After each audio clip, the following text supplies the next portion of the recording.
Hey, what's going on, everybody? Welcome to Sit Down and Shut Up Replay Review Edition.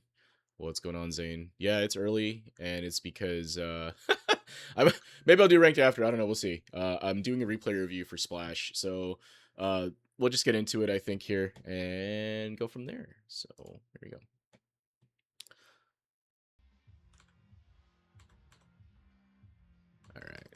All right. So as part of kind of the new thing I'm doing, right, is replay review. So let's take a look. So Splash sent me this replay for review. Let's see what's going on here.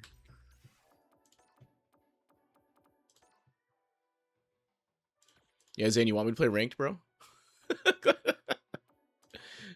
Let me record this first, and then I'll play some ranked. All right, cool. So this is Splash against JP here, 1500 MR. Let's bring up the notes stuff.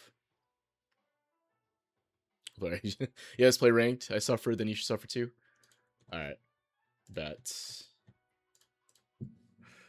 Notes. All right. Okay, so this is gonna be game one. So I'll put the score in here, 0-0 currently, right? And let's get going. Yeah, Zane, I'm UM this season is gonna be a pain, but let's see what's up.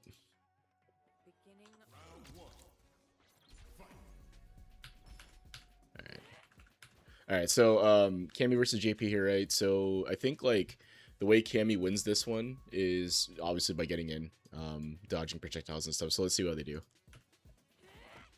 Okay, tries to make a read.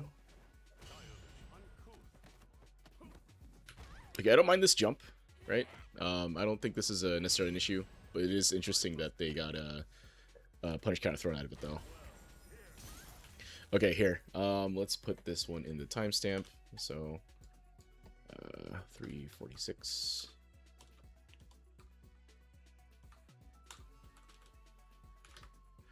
All right. So, basically, after JP puts up the portal right here, right? So you get knocked down, right? And then JP puts a portal up, right? So if you look at the knockdown advantage here, right? So the portal comes up. Oh, did it disappear on my screen? Interesting. All right, so JP does the portal, right? Even though you're full screen, you can't really do anything because even though JP is technically still is minus here, right? This isn't enough frames for you to drive rush or anything, right? So like if you did, for example, like tried to raw drive rush from right here.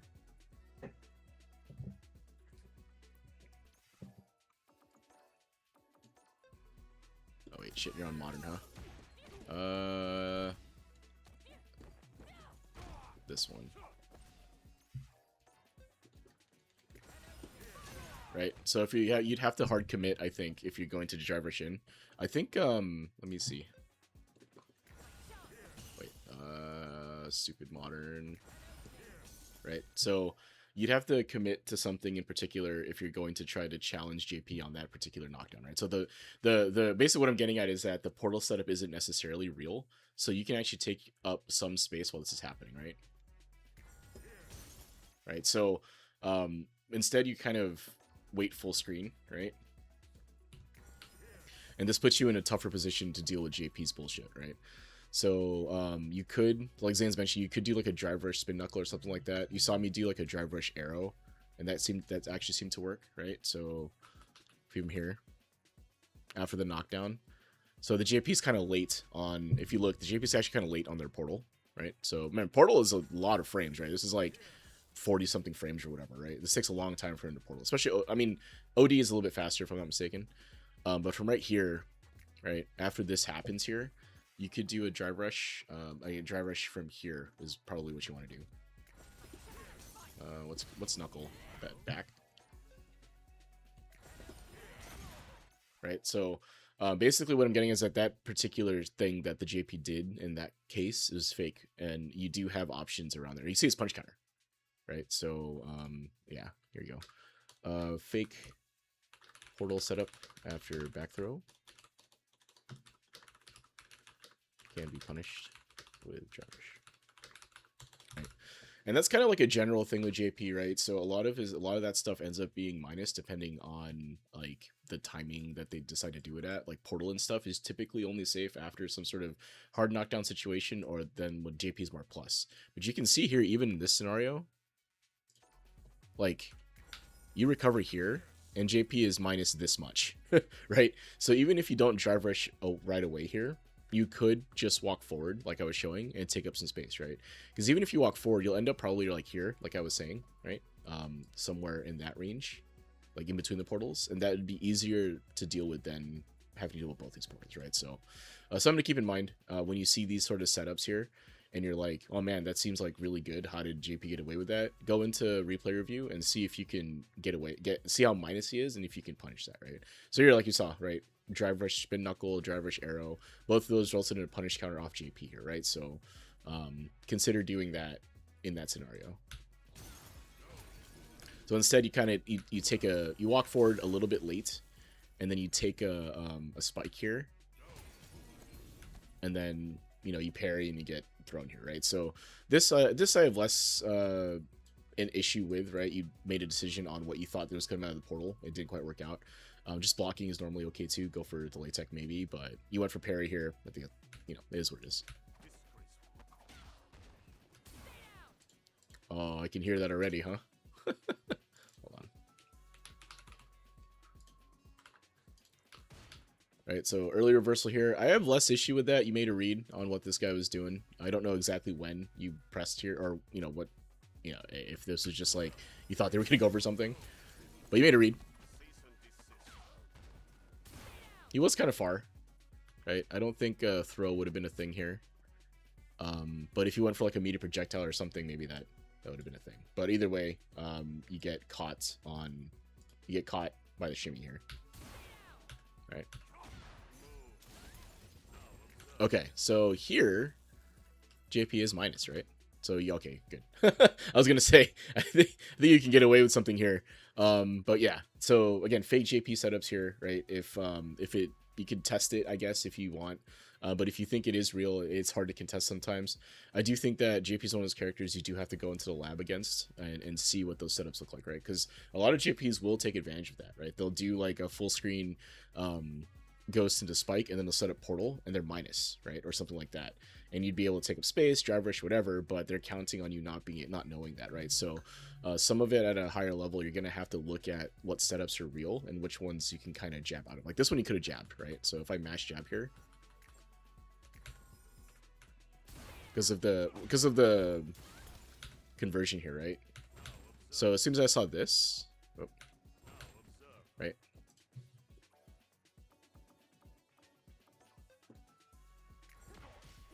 Right. You did a throw, so that's fine too. Probably as a delay tech option potentially, but you threw them, so that's fine too.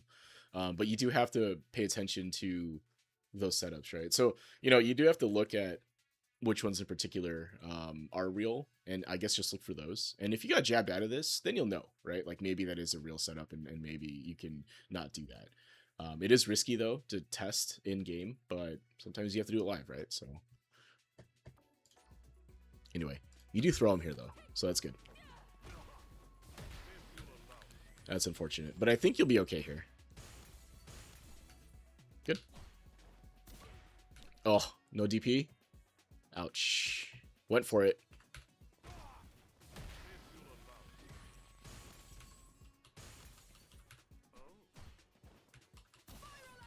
Oh, you're a little late on the forward. It's okay. All right. So defaulting to mashing here, looks like. Try to challenge. Doesn't quite work out. Okay. Good. All right, so this is really good here, right? So if you've noticed that the JP is trying to take their turn back with like a low, this is a good read. So this is good, right? Get punish counter dive kick here, and hopefully what happens from here is that the JP will stop trying to use the low here to take their turn back, right? So like your plus here, they get hit. Actually minus here. They shouldn't even be pressing, to be honest. Oh, here. It's after this, isn't it? Okay. So their plus, take a turn back with the low. and you jump over it, right? This is good. So this is normally a good adjustment to folks that are using a low, right? I mean, obviously punish counters and you get a full combo here. But what should eventually, hopefully, happen is the JP stops taking the turn back with a low. They may start using like their crouching medium punch or something else to try to take their turn back, or they may start doing nothing, right? So you just have to pay attention to see what the JP does after this. Good mix. All right, so second amnesia, right? So gotta be careful about not like kind of have an idea that this JP likes to be active on defense. So let's keep that in mind. You'll be fine. You should be fine again here though. Good.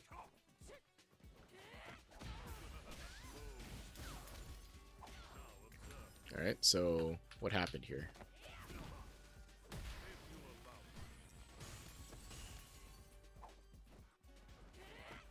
Oh, okay. Got whiff punished. That's fine. Oh, not fine, but it's fair. Alright, so this time, this setup is real, right? Well, let's see. Alright, so JP does the setup here, and he is now plus. Right, and does the immediate order here, right? So this was a real setup in particular. So you'll have to kind of see the game, like, watch, pay more attention to those situations when that happens, right? It's just what it is.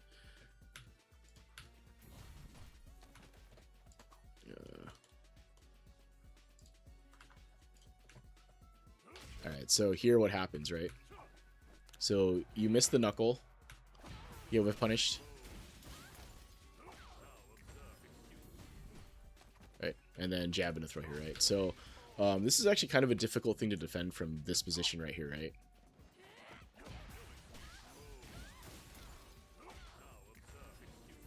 Right, from right here. Because he goes into essentially 2 lights. Or 1 light into a throw. Right? So even though this is minus here, it's really hard to press because it's hard to challenge this with a jab because you'll die. Right? So let me note this guy.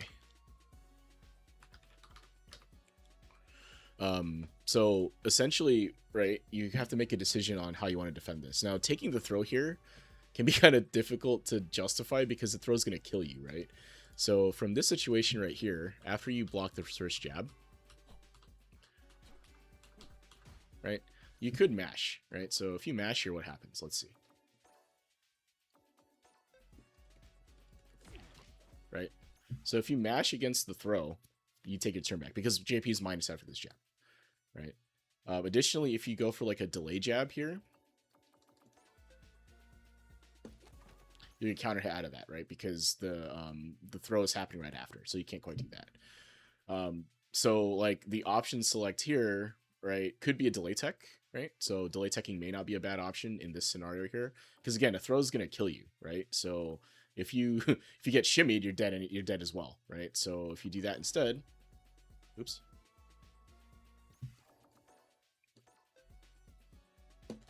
Right, you could delay tech here and block, you know, you basically stop the meaty strike throw, essentially, or sorry, not meaty, but you'd stop the strike throw mix, if you will, and get some space back, right? But what I would say you could do here is if you're gonna take a risk, you might as well reversal, right? So I would, if I was in this situation here, and you've already decided that you're gonna take a risk, you could just reversal, right? So that'd be something like this, right? What is it? Nope. Right? Because you have the meter, so you're not gonna. There's no threat of you burning out here, right? You could super potentially, but since you have meter here, this probably makes more sense to do, right? And again, if you've decided that you're not going to take a throw here, you might as well try this, right? Maybe you can get back into the game or whatever, right? But I will say that taking the throw in this scenario may not make a ton of sense because it'll kill you, right? So I'll add that to your notes here, right?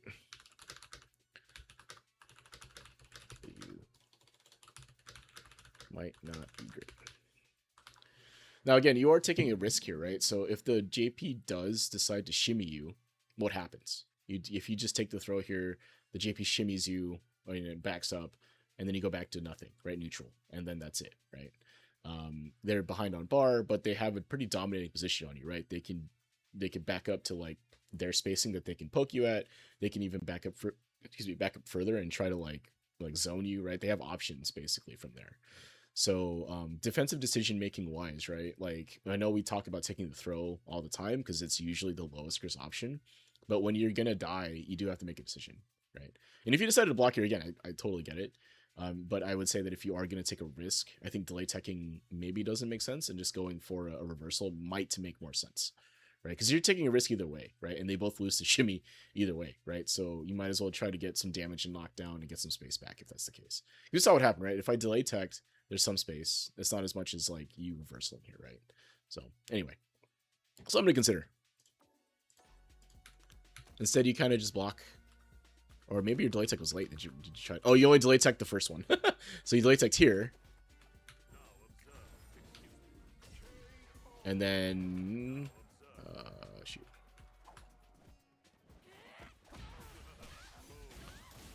You take this, so that's real.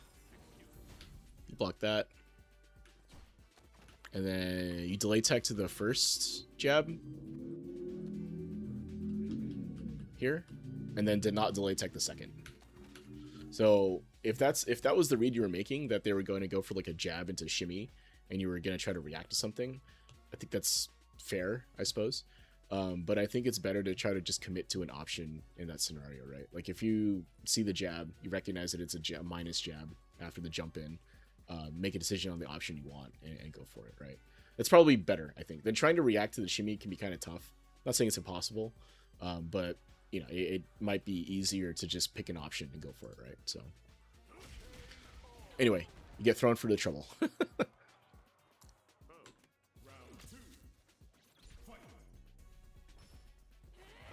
Okay, so again, I don't mind the neutral skip option here, because if JP does throw a ghost from that spacing and you read it, it's gonna catch him, right? Even though this whiffs.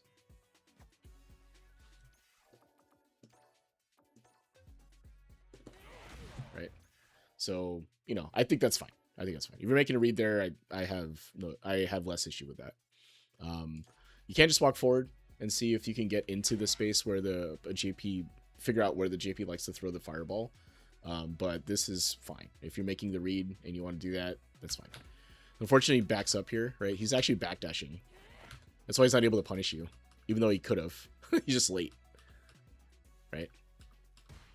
So, yeah, he should have caught you with this. He didn't, right? He tries to do the drive rush, but he's late. Or this is come out, right? Yeah. So that should have been a punish counter his part. He missed the whiff punish, right? But again, you're trying to spin knuckle at a distance that JP likes to throw the fireballs at, right? So you try to get into that space and bait them to throw it, right? So, ouch. Okay, so how'd you get hit there? You're just not blocking low, I think. Yeah, trying to walk back. Okay, so JP burns out for this sequence. Let's see what happens. Level 3? Okay, fair enough.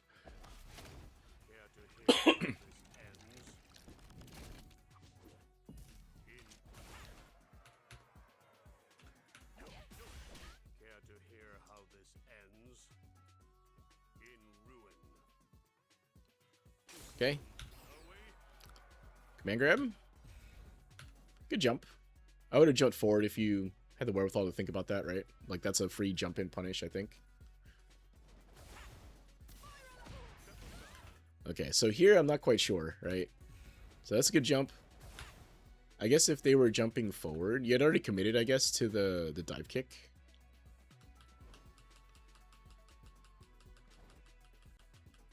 Try to catch him with it. I guess he'd committed to it. Sure. And then you try to space out a spiral arrow here and get whiff punished for it, right? So these are kind of higher risk options, I think.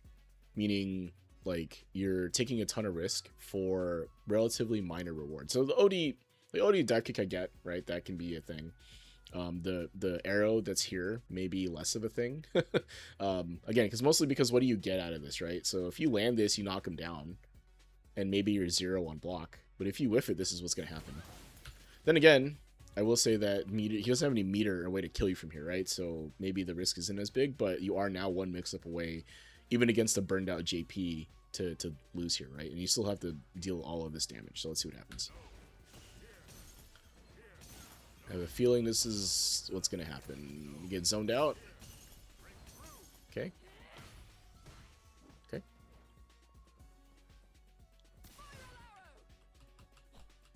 Alright, so safe spacing, not really, right? Like, you can see it here. The JP's just late on the jab. Alright. So after this block, right?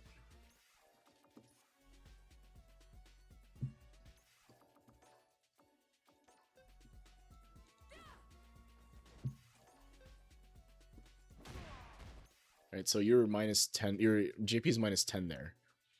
Right, so don't let them, try not to let them get away with the heavy spin on block like that at that distance, right? So, like if you look, oh shoot. Like what did this lead up to this, right? So they went for like a string.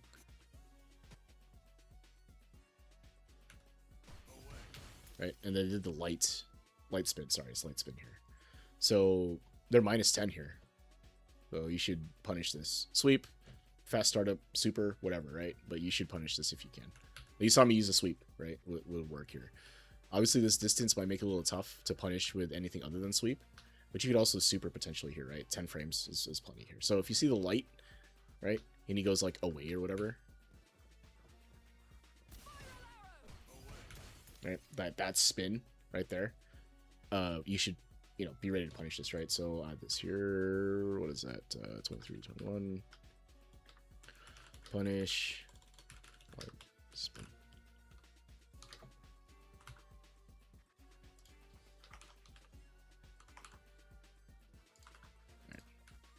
Right, so he's expecting you to not know that, right? I think you can also DI this if the JP starts autopiloting. Let's see. From right here.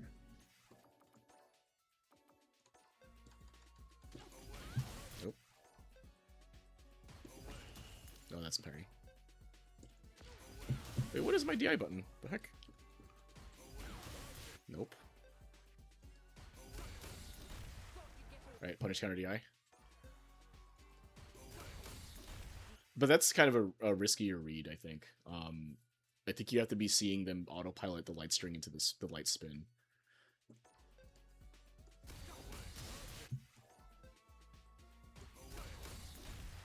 So, I mean, I know Soup talks about it. You can DI some of those strings. It would have to be a lab. You'd have to lab that in particular, though. But usually, what you see is like a light string into that. So if you are reading DI, if you're reading that, you should be able to DI that.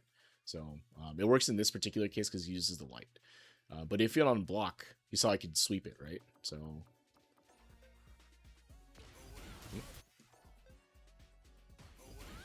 Oh, come on. Right, so again, try not to let him get away with that stuff.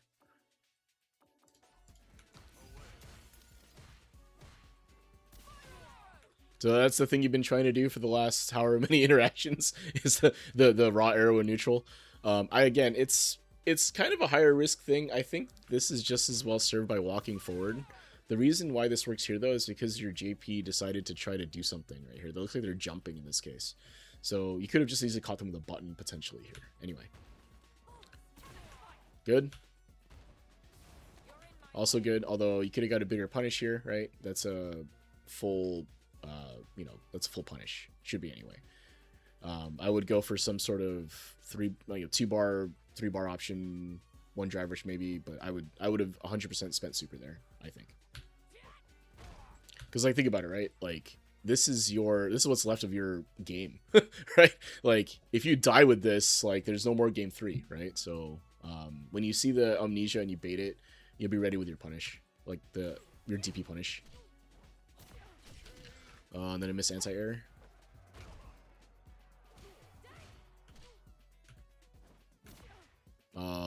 Got the dreaded arrow instead of the DP. I think hit for it, right? So here I'm gonna put I think this is like 25, 30 I was gonna put here. punish amnesia. DP punish. Right. So remember, that's like in that scenario there, and in any scenario in general, right? When you have an opportunity to get a DP punish at your level now, it should be a full DP punish, right? At minimum, you should be dealing like 25 to 3,000 damage if possible, right? Whatever that ends up looking like for Cammy in this particular case, for modern Cammy, right? So anyway, that's that, right? So and the replay, and it's 0-1. All right, let's take a look at the next replay.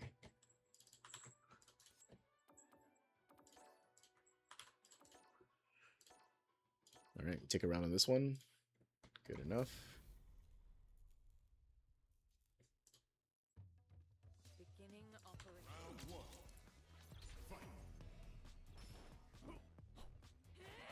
Right, good. That's unfortunate though. I think that this spacing, because you don't have stand light kick, right? So you can't really. You'd have to use like a jab here to punish or to complete this combo. Okay, so they challenge on your dive kick.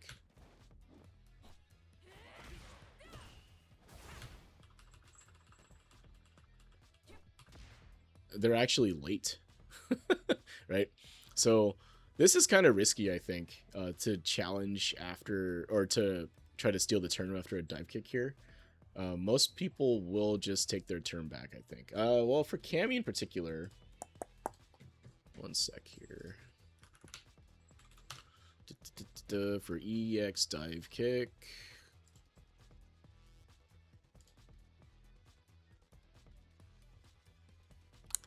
So EX dive kick is at worst -2, right? And at best +5. So, you know, I think that if your opponent recognizes that you're a little too high, right? I think this is too high for you to try to take a turn back, right?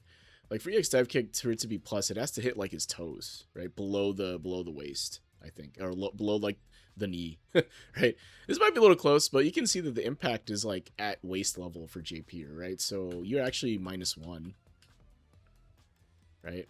After that interaction. So it was like not as minus as it could have been. But it does look like it's not plus at all, right? So this is a little risky. I think like as the Cammy player, you should be the one recognizing when your dive kick is plus or minus, and that's when you would take a turn or steal the turn or whatever, or continue your pressure or not, right? If the JP recognized that, or maybe they didn't, but they're just gonna mash anyway, like this should have actually been his punish counter or counter hit on you, right? But he was late a frame. So what I do like though is this space right here. Maybe it's a little close, but I like this spacing you're standing at here, right? JP can't really threaten you with anything projectile wise, like zoning wise from right here, right? So this is, I think this is a good space to try to be at. Maybe a little close, like you could be a little bit further away potentially, but I think this is a spacing that makes JP uncomfortable. So I would hazard a guess that you may win a game if you stay in this spacing as best you can, right? Like I don't think this means JP throw any projectiles this round. Let's see what happens. Oh, the downtown wall splat. All right. Okay, mix. Good. All right. So how'd that hit you?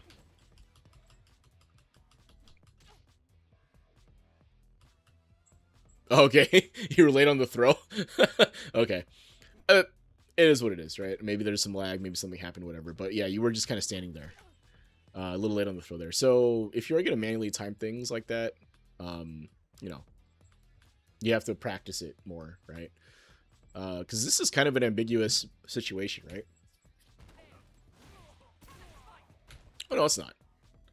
So you should know the knockdown advantage from there, right? Whatever that ends up looking like. And you should have, ideally, some sort of meaty setup if you can, if you are going to do that, right? That said, if you go for a manually timed throw, I have zero issue with that. I do it all the time. It's totally fine. But I will say that ideally you have some sort of set play from here, right? So let me add that to your notes here. I'll put it at 30. Have better Oki set play options. Because the JP can't do this. Let's see. After that. So I was wrong. My bad. After that scenario, you should still have one. Just kidding, right? So from here, let's redo that. Redo the sequence. After this mix, right? So you should have a ideal knockdown from here. Let's see what you do actually do. So you actually tried to shimmy him here, right? So that I guess that's fine. You get the DP here. And then from here, this is, I guess this was the ambiguous. So I was right the first time. This is a little ambiguous from here, right? Like what the actual frame advantage is. So if you're going to manually time stuff, you just kind of have to get used to that timing, right? I don't think there's any other way to manually time things. Like there's no trick to it other than to just be, I ideally know what the wake up animations look like. I don't think I have a better solution for that. All right. So here again, right? Knockdown happens. Portal comes out. And you don't plus enough really. Like he's plus, you're plus. So, but not really enough for it to be like a thing, right? You can't like punish. So walking forward is good. Not getting hit is bad though. So after this happens, okay.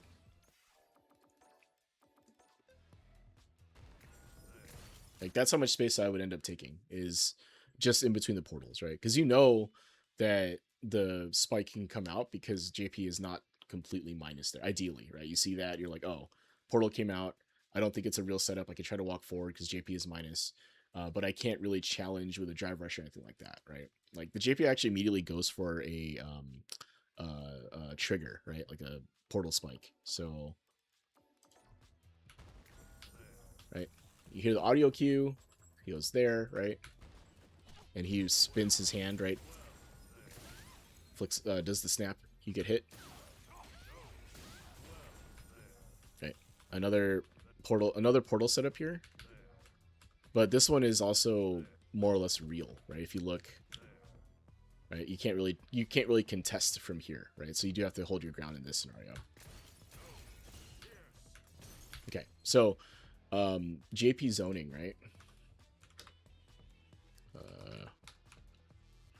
What I would say for JP zoning is that you definitely want to pay attention to what he does after this spike. Right? And why is that the case? Because he's minus after the spike. So you have to hold all of that. And then from right here, JP is now minus, right? You're +2. So this is your opportunity to walk forward, which you do, and jump, right? So this is a bit risky of a move here, but it worked out because he missed the spike timing, right? But if you are going to challenge JP zoning in this capacity, I would definitely just walk forward, right? There's not block and block. There's not really a big compelling reason for you to jump here because the reward is 0, right? Like you get some space back, but the risk is huge, right? You get clipped by this spike and then you're back to where you were, right? Like if we compare how much space you get back, right in front of the medium spike here, right?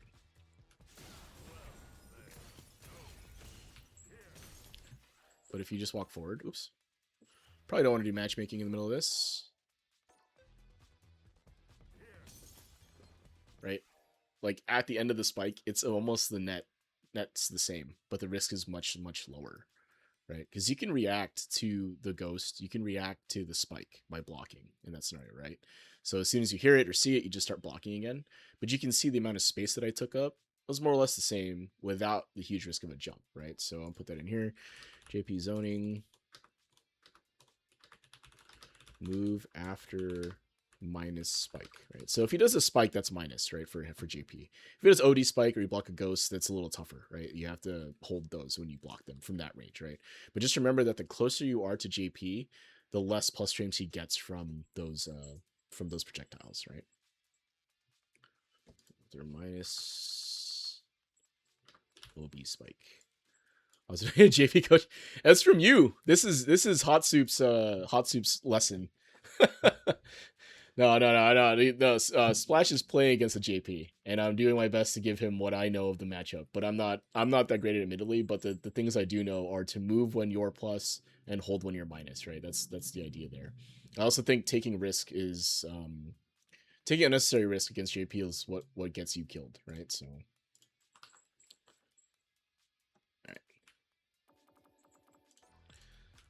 So you jump here. So and again, like, it works out here because the JP misses the spike here, right? They're a little bit late, or they didn't eat OD or whatever you want to call it, but you don't get clipped here. But you saw what I just did when I just walked and blocked on reaction to the spike, was I gained just as much space with way less risk, right? So okay, that's a good dive kick. I like that.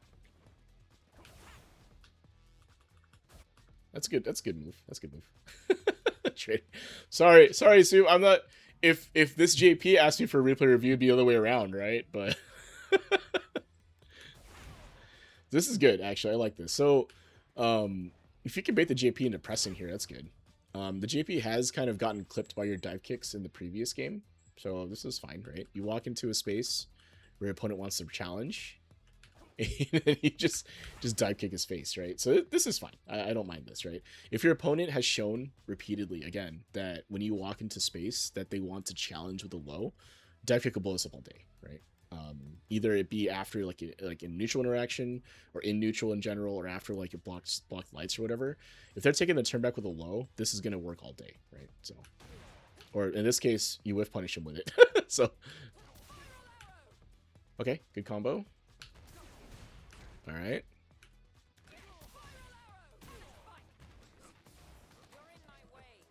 All right. So again, kind of a poor punish. Didn't matter because you didn't kill him, and I'm gonna assume you knew that. But you do want to get a full DP punish on baited ODM mages, right? So, what I will say, this corner sequence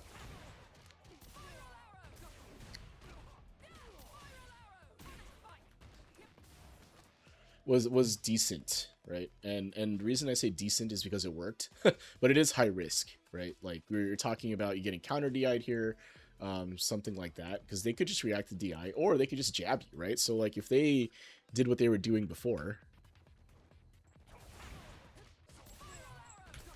right? Let's say they start jabbing here. Oop. Or was that meaty? Was that meaty?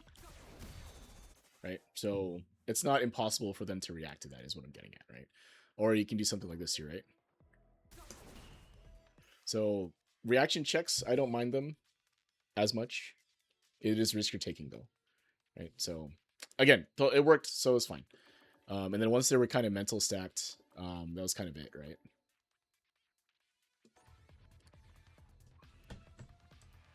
Could have killed DRC too. Yeah, I think maybe a full cash out here.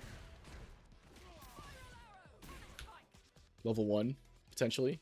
I don't know what the route looks like for Cammy on the wall splat, but if you had a route that would kill them from here, I think that's worth taking, right? Especially for if you're just going to spend level 1 from here, right? Because I think it might work.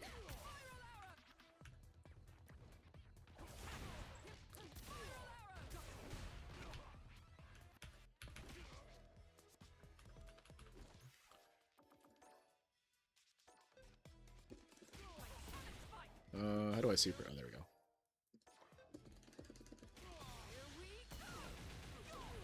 It'd have to be a cash out of some kind.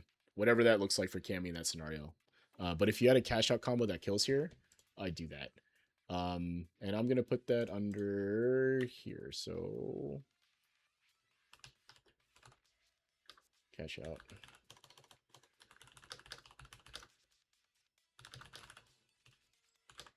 Right.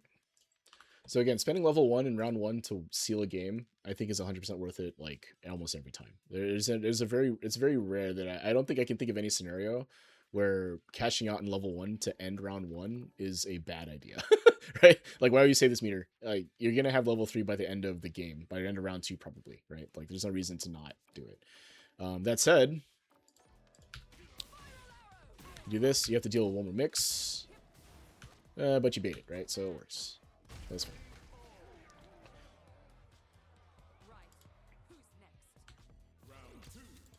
And maybe I gotta turn off stream elements while I'm doing these, because it says I don't respond to stuff, and I'm actually reading chat, right?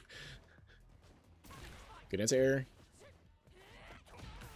Okay, so what have we noticed, right? What have we noticed here? So the JP is not really zoning you from these distances. He's actually waiting for you to dive, waiting for you to spin knuckle, right? This happened twice. The first time he actually backdashed you. The second time here, he is going to punish you here, right? So the adjustment for you at that point is recognize that your spin knuckle is getting kind of baited and stop doing it, right? So I'll put that here. Neutral script.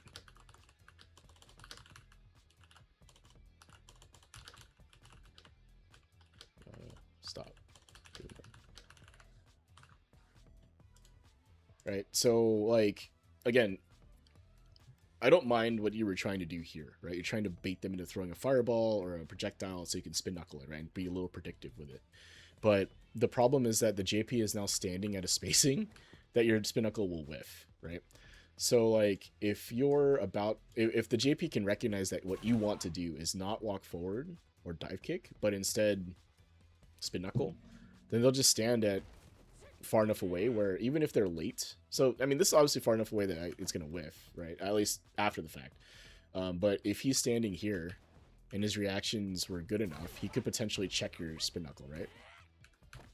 He doesn't have to here because he whiff it, but he's standing at a spacing where it makes this difficult, right? So like trying to take all this space at once, again, high risk, and the reward is pretty good here, right? If you land this deep enough, you get a combo, right? At worst, like if you land this on hit and you don't get a combo, at least you'll be in, right? Like that's ideally where you want to be. But this is again high risk, right? Like if you whiff this, the JP checks it, whatever, right? Like you're gonna eat a full combo, right? Right, so you ate this much damage for one spin knuckle, and you're actually worse off than you were from when you threw it, right? So like you're full screen here, right? Portal setup. Again, minus, but you're full screen, so you can't really do anything about this. But like if you look at right before you threw the spin knuckle, you actually were mid-screen, you had decent positioning, right? It's not quite full screen, but JP's closer to the corner than you are. You could just easily walk forward, take up this space, right? Because JP, he has to commit to throw a fireball here, right? So if like you just do a bunch of walking instead, the JP has to decide if they want what they want to try to respect, right? Like, are they going to respect you walking forward, walk forward button? Will they try to like zone you from here? But if the JP has decided that he's just going to wait for a spin knuckle here, then there's not a whole lot that he needs to do other than wait for you to do that, right? So yeah, I would rotate away from this option if the JP isn't sending stuff. Hey, Splash. I'm on game 2, so you'll have to rewatch the VOD for the first 40-ish minutes or so. But what I was talking about here was that basically this spin knuckle, the spacing you're throwing this at has whiffed a couple of times. So what I was getting at was that the JP, I believe, has now adjusted to what you want to do in neutral and is just waiting for you to spin knuckle. So they're standing at a spacing where they just wait for you to see that, right? They haven't committed to throwing fireballs at all here, right? There's no projectiles coming from JP at this point. He's waiting for you to do something and then sends you full screen and then we'll start zoning you, right? But until then, he's just like, this Cammy wants to spin knuckle me. I'm going to stand here until they do. Right? And then whiff punish, right? They could also check, like I was saying, right? So, right? Portal. All right, so you get some space back. You go for a jump. This is very dangerous, but you get past it. Jump a second. Okay, fair enough. It's working. So maybe I'm wrong about jumping against Portal here, right? But if the JP threw the spike correctly here, I think they would have clipped you. So they went for the far spike, and did they get past it, right? So zoning wise, I think the JP could probably do a little better here in terms of like projectile selection, but you get past the zoning, right? So again, it worked out, but like if you were to just walk forward,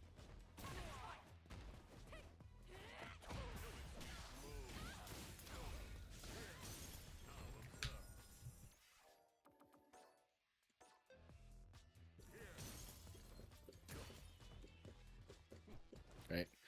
Much less risk, but the reward was a lot smaller in that case, right? In this particular scenario, right? Because the JP didn't, I mean, obviously the JP is reacting to the gameplay that had happened and not what actually I just did.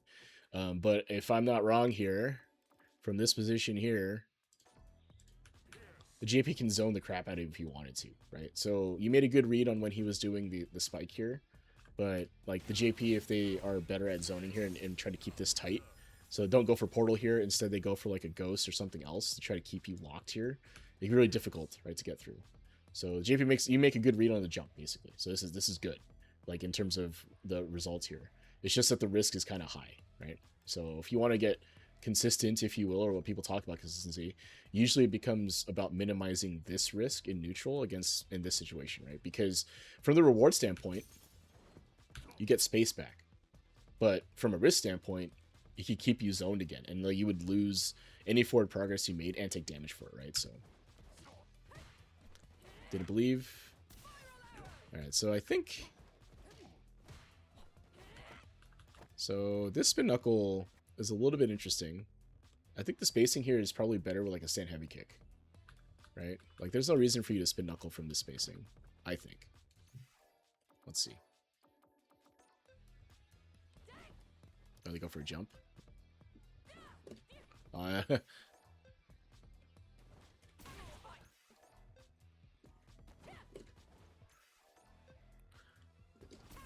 Okay, so you can't input that, right?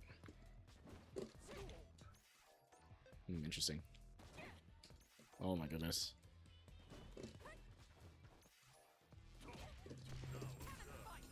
Yeah, I think the DP may not work there. But if you did go for like a button, yeah, back medium punch might work. Let's see. Oh, it's still a cross up, huh? I don't know if that works. Let's see. Or if you just wait. Right. I guess that that doesn't quite work the way. Oh, that looks less medium. My bad.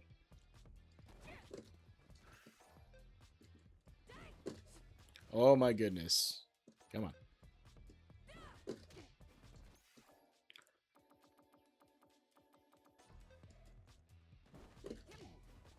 Yeah. So, at that spacing. Oops. Right. What I will say is that going for a heavy committal option like a spin knuckle probably isn't all that great, right? So I'll put that here. 30. Spin knuckle spacing. Alright, I should change that.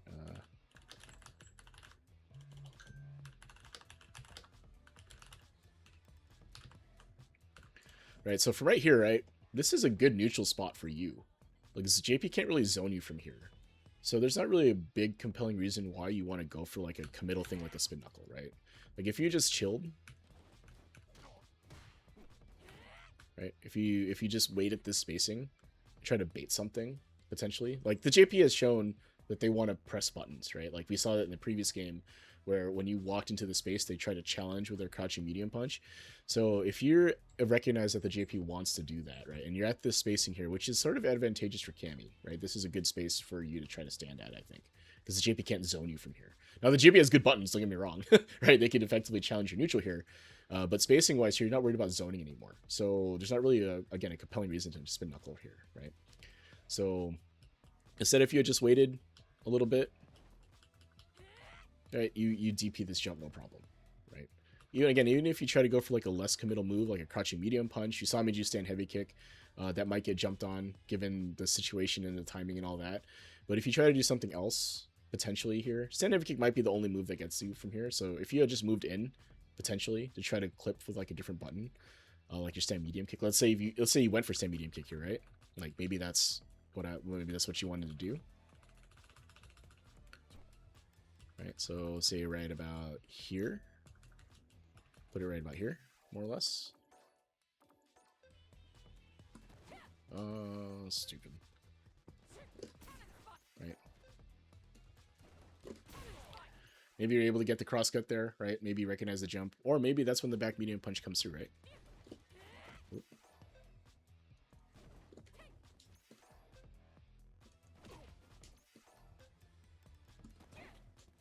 Why does that come out like that?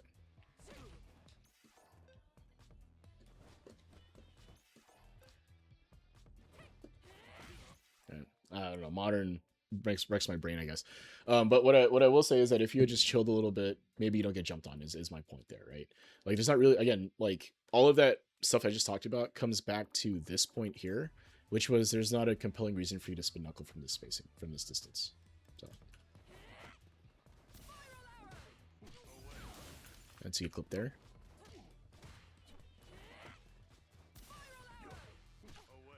Alright, so why did that clip you, right? So you block something, JP is minus, and then you just walk forward and get hit. Right? So I guess you're trying to jab, challenge to jab here, but this is too far, right?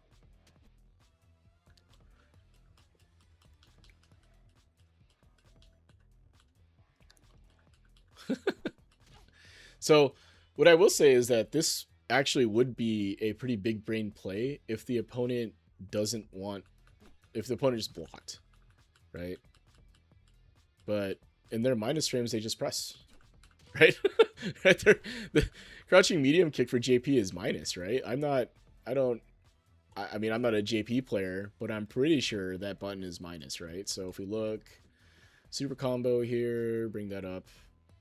Yeah, see? Fight Right says it's -3. And at least one of the guys that runs that is JP player, right? So this is a minus button, and then they just take the turn back. Or they steal the turn by pressing it again, right? So this is another situation where just chill becomes a good piece of advice here, right? So, alright, so from right here, right, I'm going to have Cammy do nothing, right?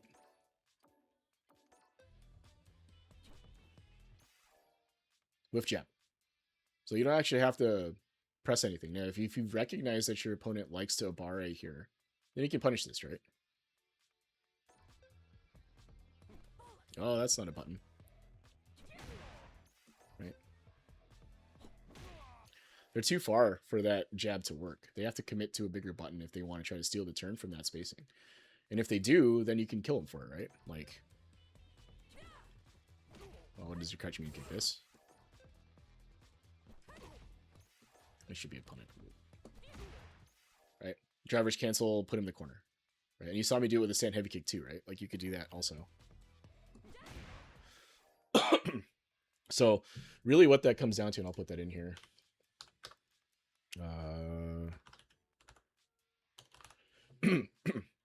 What it comes down to is that when your opponent is minus, you have to pay attention to what they do and what spacing they do it at, right? Like, your opponent here literally press crouching medium kick and basically, like, pretty far away. And then jabbed right after, right? Now, is that now? I should probably be paying more attention to what you're doing in those scenarios here. Obviously, I'm paying attention to what they're doing because, like, we want to help you out. But if they recognize a habit of yours is to try to walk forward in that scenario, then this challenge actually makes sense for him, right? But in, like, the grand scheme of things, trying to jab in a -3 situation when you're this spaced out is typically going to get you hit, right? Because even if you take your turn back, like, you take your turn back normally, right? Not even wait. But if I just press, oh, do you have a 6 frame?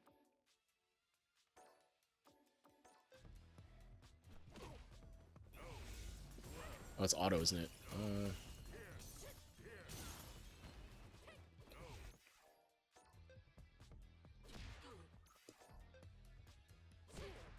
Right? Like, if you just take a turn back with, like, a 6 framer there, just to press it to stop what they're doing, you hit them, right? Like, pressing a jab when you're -3 at that spacing typically is not something people will do, is what I'm getting at, right? And if you recognize your opponent's doing that, then you can be ready for the whiff jab and you can whiff punish that, right? And you can even autopilot to some extent if, like, you know they're going to jab or you want to make a read there, because they're a minus, right? So you can just press your bigger button there and it'd be fine.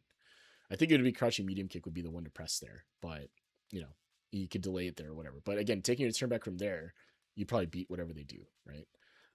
Again, spacing dependent, right? So if you look at the spacing here,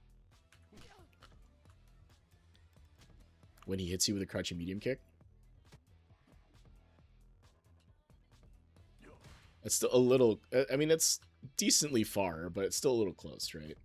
If this was like at the tip of the kick, then I think taking a turn back maybe doesn't make sense because you can't really hit him with anything. Like, we saw that the stand medium punch only reached because your JP was jabbing, right? But if you think you're not going to be able to reach here, you don't have to do anything, right? You can't get space trapped if you don't press, right? Like, they can't space trap your button if there's no button coming out. So, all right, so there's a situation here. Let's see.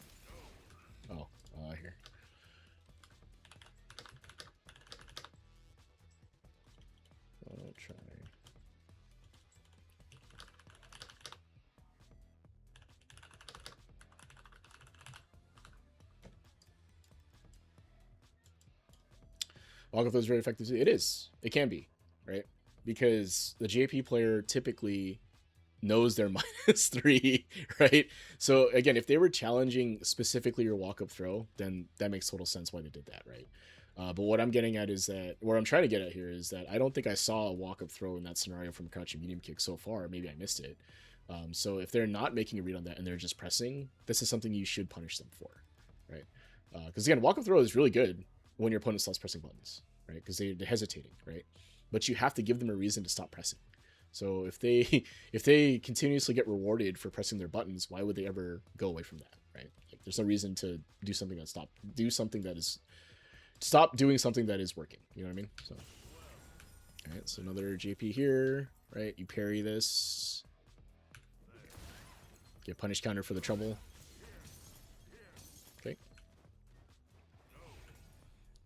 All right. So now, right? You see how the JP wasn't doing any zoning really until he had you full screen, right? So now is when you want to try to spin knuckle and do that stuff. Right on cue. Okay, perfect. No notes.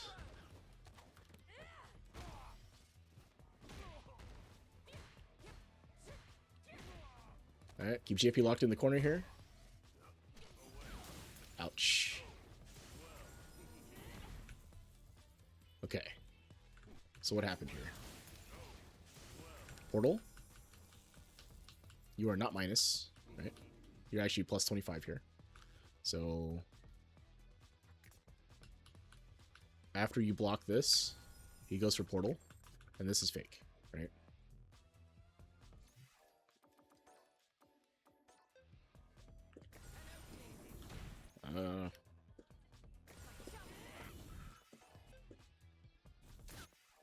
Ooh.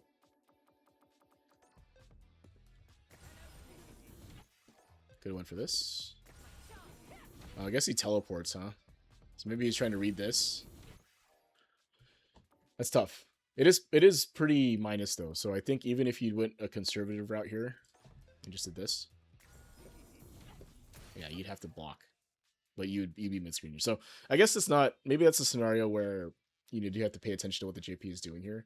If they make a hard read on your movement from there, I guess, like, and they commit to the teleport, I guess they would catch your spin knuckle, right? So if I do that,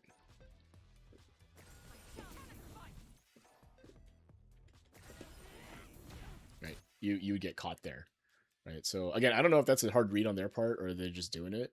But if you went for that spin knuckle, it would get clipped there, right? So I guess you have to be careful in that scenario. But again, this is your opportunity to move up.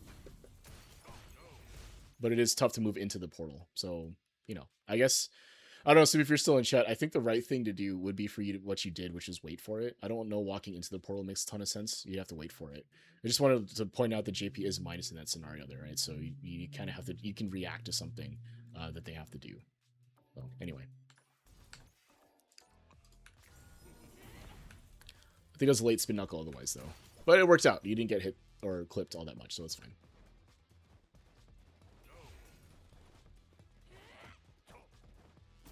Good DP. Oh, does this get blocked? Ouch. This would have been sick, though.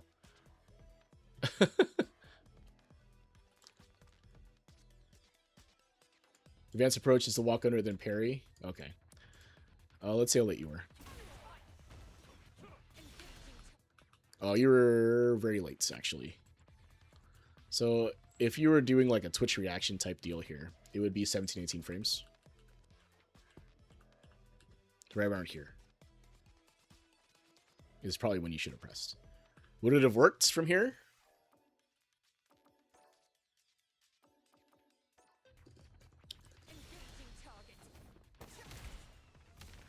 I can't say. It doesn't say punish counter, so I don't think so. Let's see. Let's say you were here, right? So, oh wait, no, I don't know. Okay, so if we take the reaction time into account, say this is 15, 16, 17 frames. So let's put it here just to give my button a little bit of an advantage, right?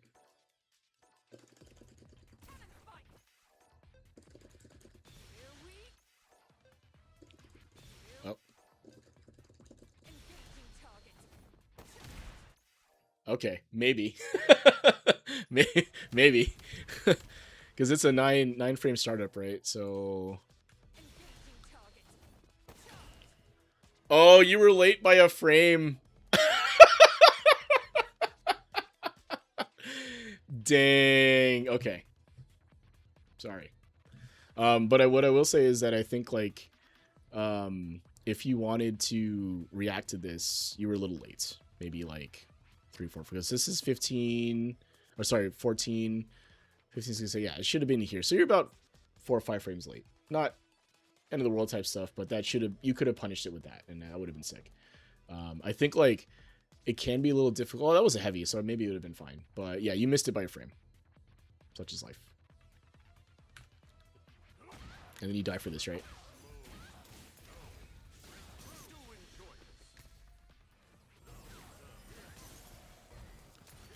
Oh, he gave you a chance? But you have no super.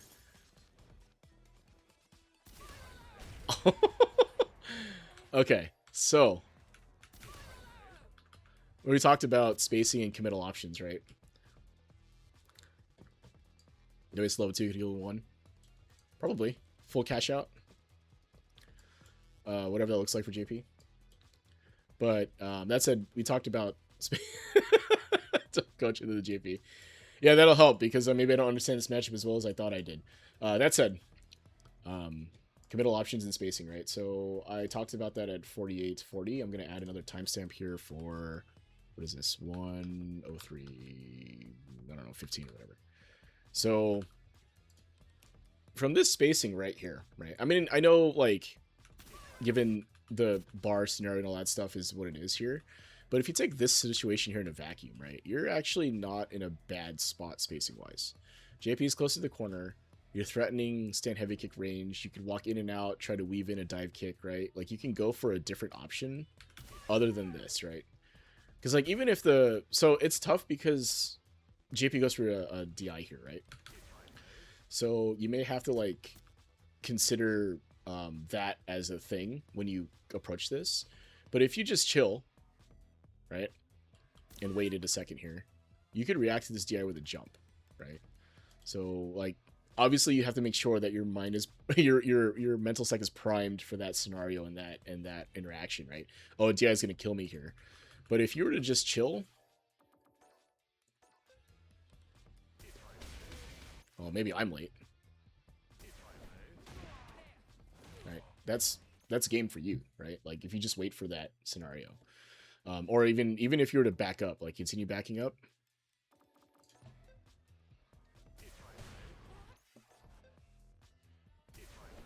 Right.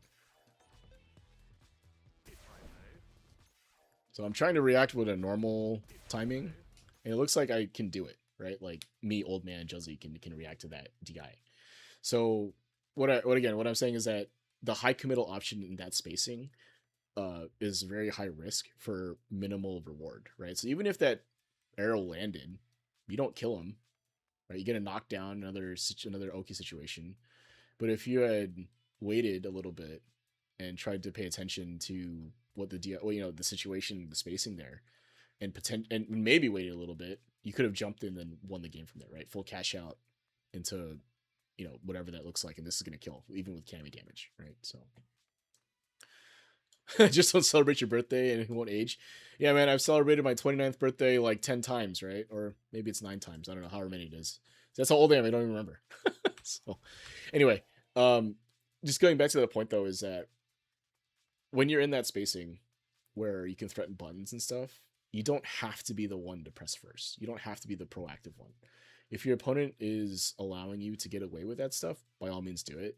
But if you're going for a high committal option, that's sort of like coin flipping if you're going to win or lose.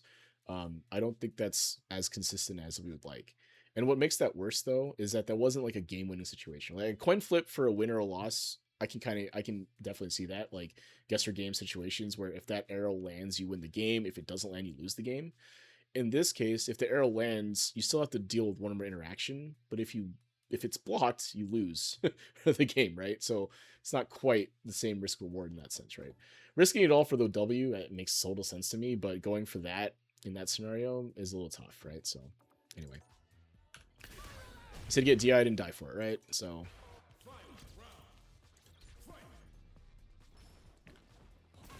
Alright. Fair. Uh-oh. Is that just a drop? Oh, is that the wrong arrow?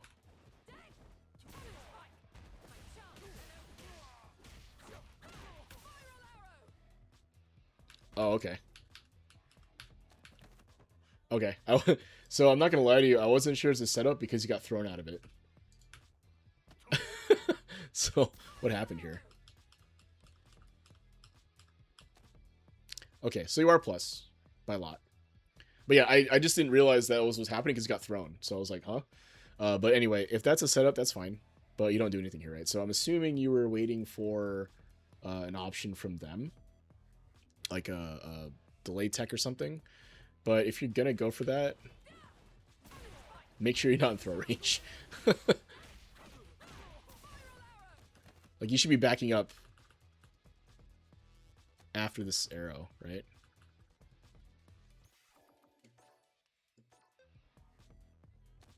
Oh, actually, I don't think you're close. You're...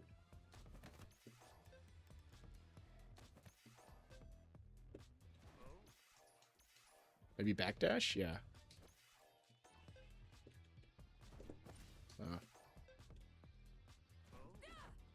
No. Yeah, if you just do this. Oh. No, auto is this, right? It's auto. Right.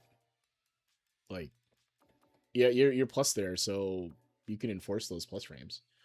So, I mean, it's a good setup. It looks like because you're my +5, right? +6 or whatever. But it loses to immediate throw. Is what JP doesn't even. Let's see, 1, 2, 3, 4, 5. Yeah, 6. Sorry, you're right. +6. But it loses to immediate throw here, right? So, yeah, like Zane is saying there, you have to use crouching medium kick potentially, or even stand heavy kick might work. Actually, that might be too slow. But I do think that if you are going to backdash there, you have to commit to it early because the throw is he does an immediate throw here. So again, if you had gone for a meaty here, this wins, right? You just go for your plus frames meaty because the JP thought he was plus, or probably thought you dropped it like I did and then went for a throw, right? So yeah, so I'll put that in here. Let's see. Oh, do you have that? Oh, okay, I'll put it in here. 30, 30.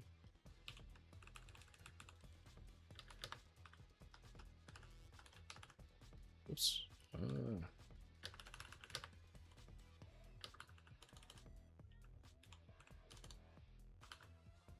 Right. Yeah. So plus frames. Yeah. Could have went for that.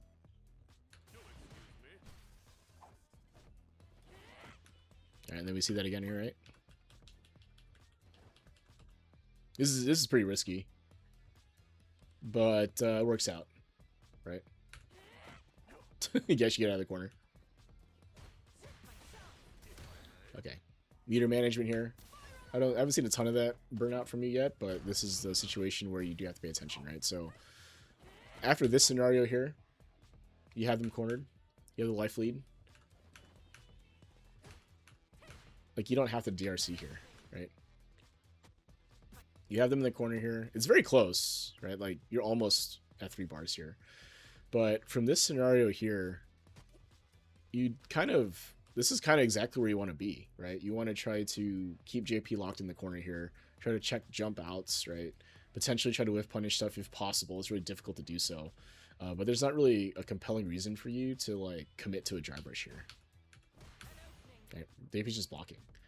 If you had meter to burn, and you want to apply additional pressure, that makes sense.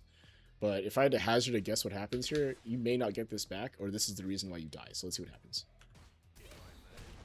Okay. Ooh, challenge. Okay, so mix up. You just went for the neutral skip again. Gets checked this time, right? Right. Gets checked. And then you wake up challenge here with a jab.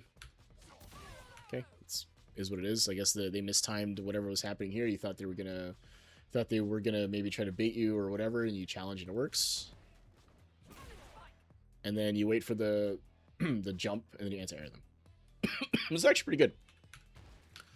So JP has shown that they want to jump in these scenarios. I think it's fine. That said, if you wanted to do something here, maybe a meaty of some kind would have been fine. If you're afraid of the amnesia, I should see you blocking. But you're just kind of, yeah, you block kind of late here, right? Like, you're just standing here. like just standing here. Like, look at Cammy's not even moving, right? Like, just standing there. I would expect you to be blocking there, right? Maybe you're trying to bait them to do something, whatever, I guess. But if you're gonna shimmy, also, you probably want to shimmy a little bit sooner, like around here, right? Because they have to commit to the delay tech at this point. So if you're gonna shimmy, that's fine. I guess do that. If you're expecting a wake up button, though, like I'm expecting them to wake up with a button, go for a meaty, right? Like that's gonna counter hit them, and you would deal a ton of damage from that, right? Like you counter hit confirm. So whatever your offensive sequencing is here, and again, I don't know what you were guessing they were gonna do, but you do react to it, so that's fine. But you can structure this a little bit better, right? You can go for a meaty, or like in your head, I go, oh, well, I think they're going to jump.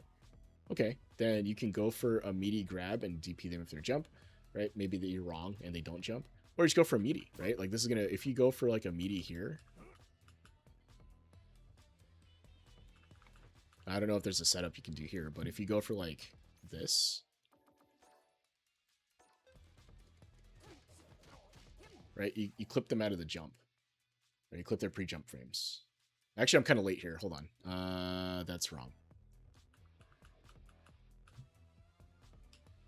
So we don't want to do that. We want to do this.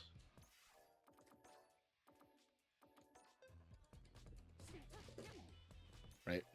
So if you do a proper meaty, you'll clip the pre-jump frames and they'll stay grounded, right?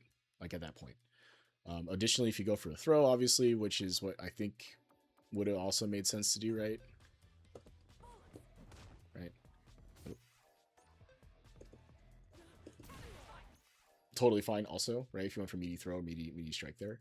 But I would definitely be paying attention to that jump, right? Like go for a meaty there. Because they've jumped a bunch of times, and I think that's exactly what you were seeing here.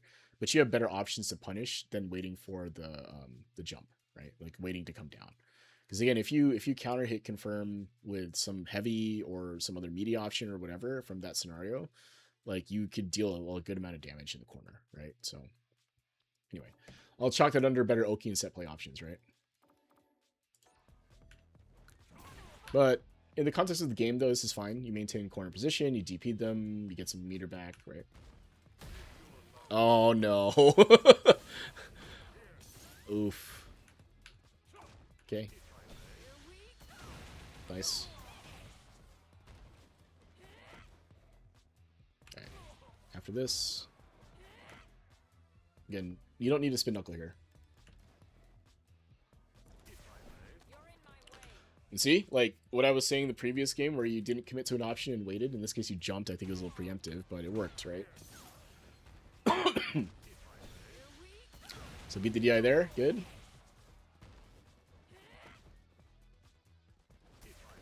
So it was a little preemptive on the jump, so you actually took a little bit of risk to do that. It worked out because they DI'd.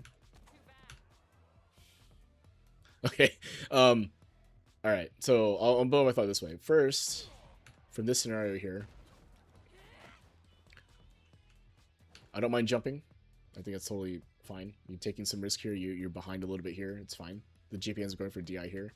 You could also react to the DI potentially, right? If you're walking forward and the GP decides to DI you in neutral, which is basically what they're doing here, right? They're trying to DI you in neutral because you can't DI back. So you can wait for the jump. Wait for the DI and then neutral jump it, right? Alright, so right here. Right.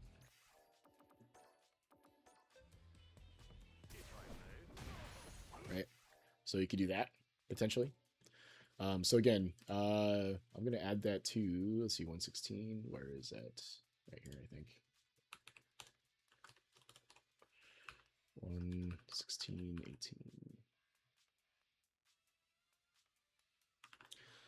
18. So the jump was fine, Like, don't get me wrong. I think like if you were reading they were going to do something, I think that's totally fine. I'm just saying that you could have reacted to it instead, and that's typically safer to do, right? So, but what sucks here is you do this, right? So there are meterless conversions you could take from here, right? I'm sure what you could do is you go for, like, you don't even back throw them, right? Like you just kind of walk up throw. But like if you're just gonna throw them, back throw them in the corner, right? Like that's what should happen.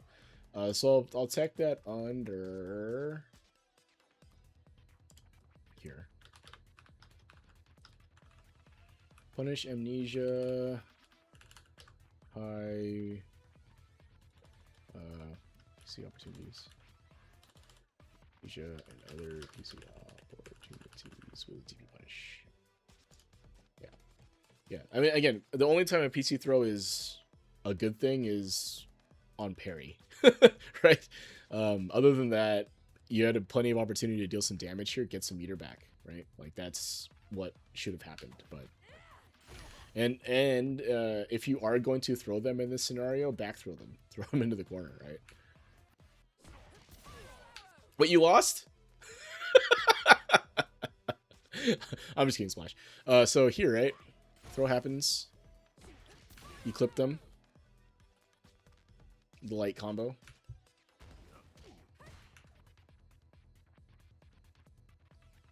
Land a jab.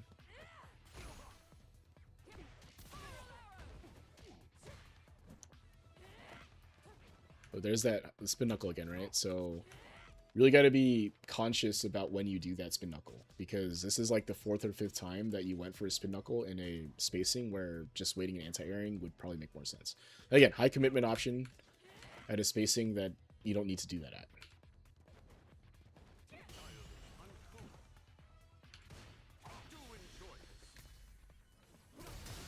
Oh no! Oh no! Okay, that was actually pretty disgusting. Not gonna lie to you there. That was actually pretty filthy. But what got you here was this.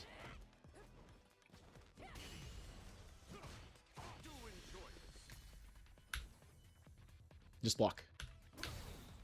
Or hold parry.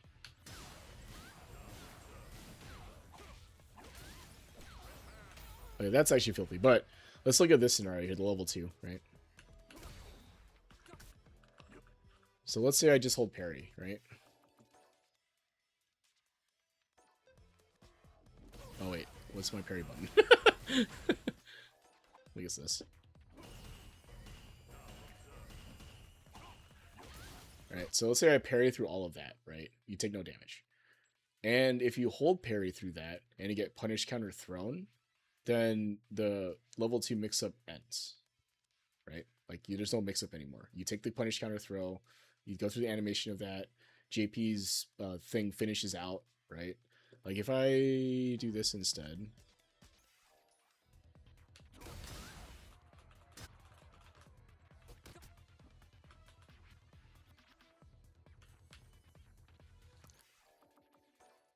I don't know if it's going to work, but let's see.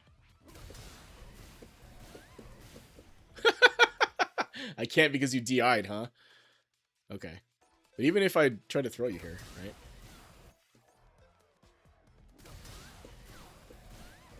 Yeah, I can't throw you in that. I can't throw you with what setup happened here. But if you go for a parry, and the JP recognizes you parrying there, and throws you, you take the punish counter throw damage, right? And then the mix-up ends.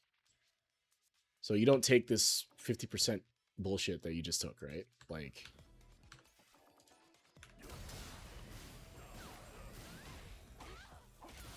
Right? Because there's a reset here.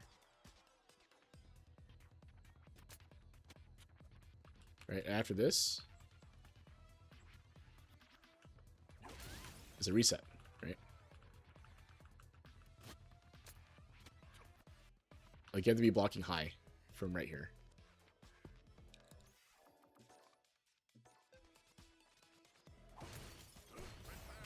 Right? So that's actually what kind of got you. Now, again, like, recognizing that in the moment, right? You're like, oh man, I'm going to lose this game and all this stuff. I totally get it. But you don't take, so if you took less risk earlier by not DIing in the middle of the level 2, which is not going to get through, right? Or which didn't get through. Even if JP did nothing, right? Like we saw that I tried to do nothing or even try to throw you and it breaks your thing. Now, if you're trying to derev, maybe that was what it was.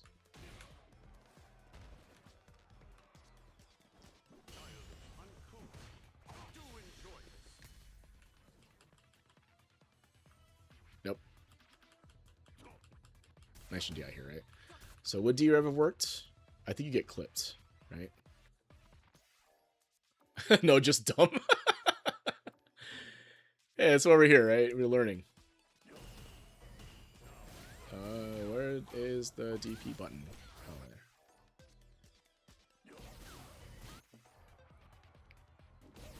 there. Huh?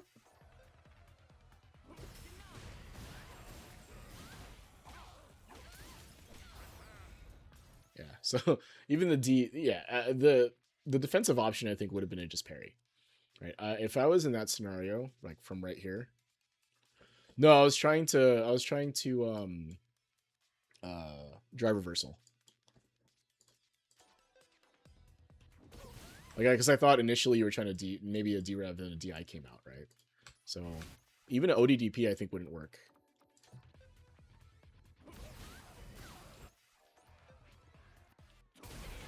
Well, maybe it would. You should just mash in this. In that scenario there, maybe that would have worked. I mean, maybe that should have been the right play on block there and just smash that out and see what happens. But anyway, a bit of high risk thing. But what got you there though was, so again, in the order of like least, I guess I would say more conservative defense to like less conservative defense. I would say that parrying and taking the throw is probably the most conservative overall. Because again, if you look at your life,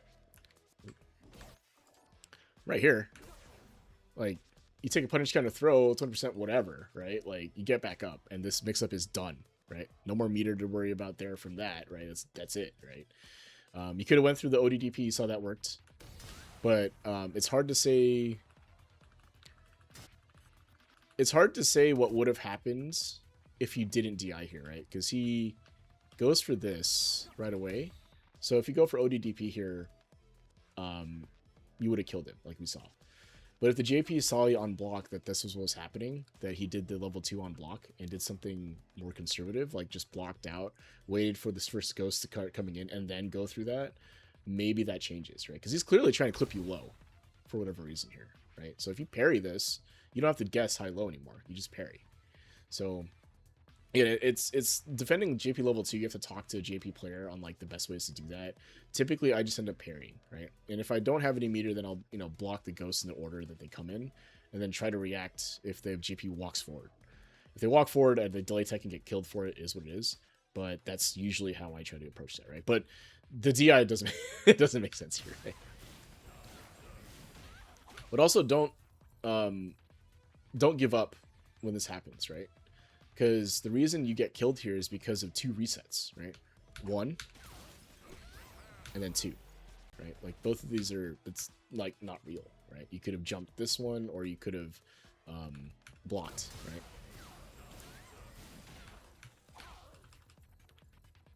Right? There's a 1-frame gap here. So, blocking high. I mean, you have to recognize that this is overhead, right? Let's block high here. But then at this point, it's like, oh man, I was totally mental stacked and I have no idea what's happening, and then you get command grabs, right? Because this is also very high risk for JP, right? Like if I just hold up here, right? That's game, right? For you. So like, a lot of times I think that at these levels anyway, people are expecting you to autopilot after you got hit, and that's why those resets work. So you have to be paying attention even as you're getting hit and looking for the reset situations, right? Like continue blocking, reacting to overheads, reacting to command grabs. Very, very difficult. Don't get me wrong. This is like one of the harder things to do because you're getting hit.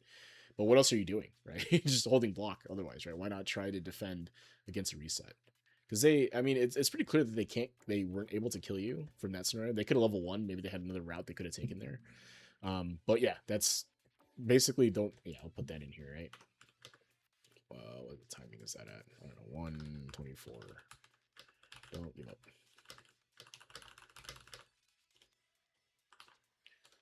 Watch for resets and fake stuff.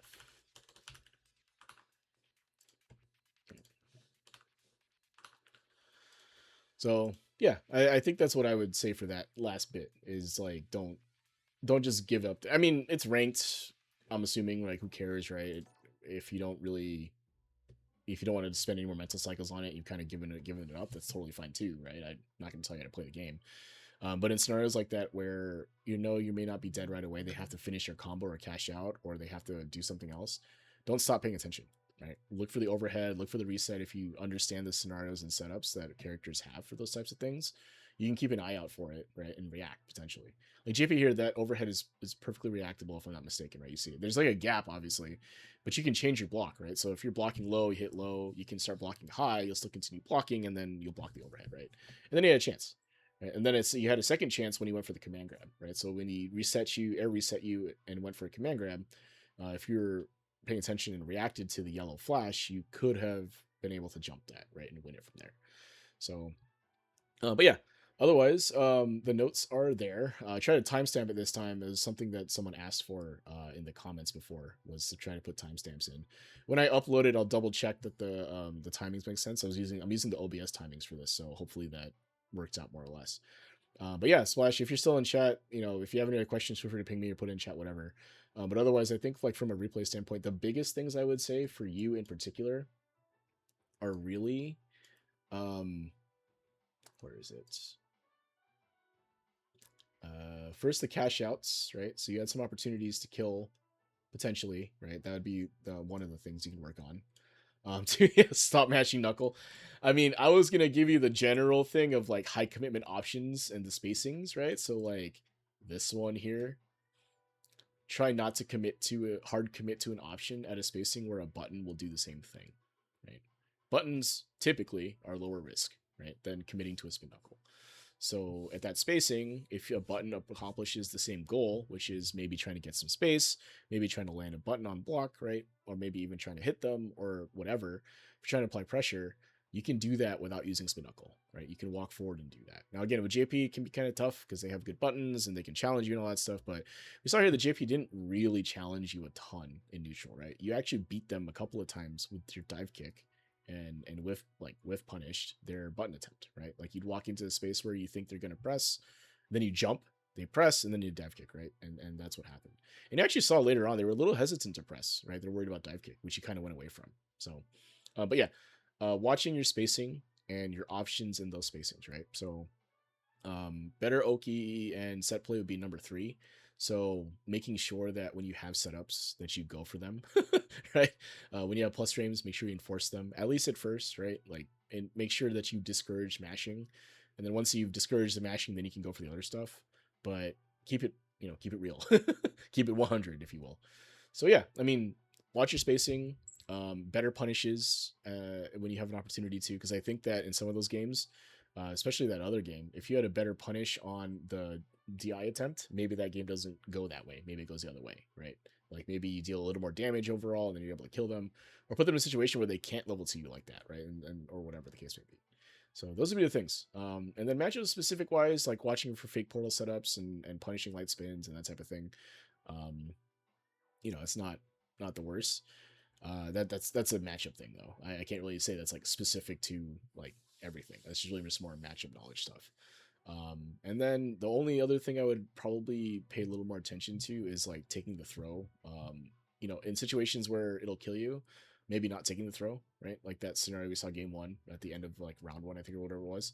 If you're going for, if you're gonna die to a throw, taking it may not be the right option, right? Be okay with being active there.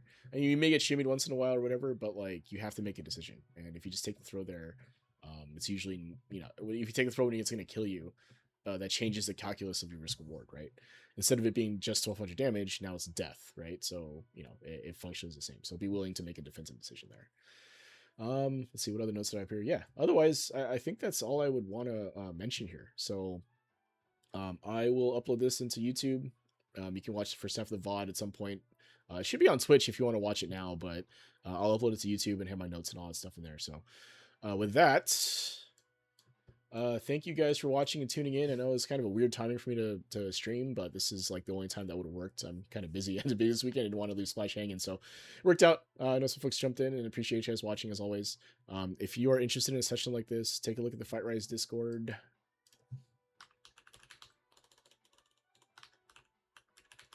Oh, that's not bad. Oh, you want to play? All right, I'll let's see, what time is it? Let's see. Man, it's like 1:30 my time. I should get back to work.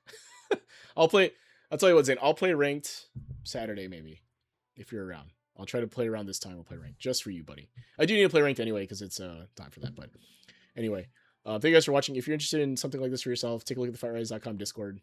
Take a look under Sit Down and Shut Up. There's some queues there you can join for a replay review, or if you want a ranked, or not ranked, but a coaching session with me. All the good stuff is there. I won't go too much of the outro because it's a replay review, and thank you guys for watching. Yeah, collab with Zane coming soon. Keep an eye out for it. Appreciate you guys.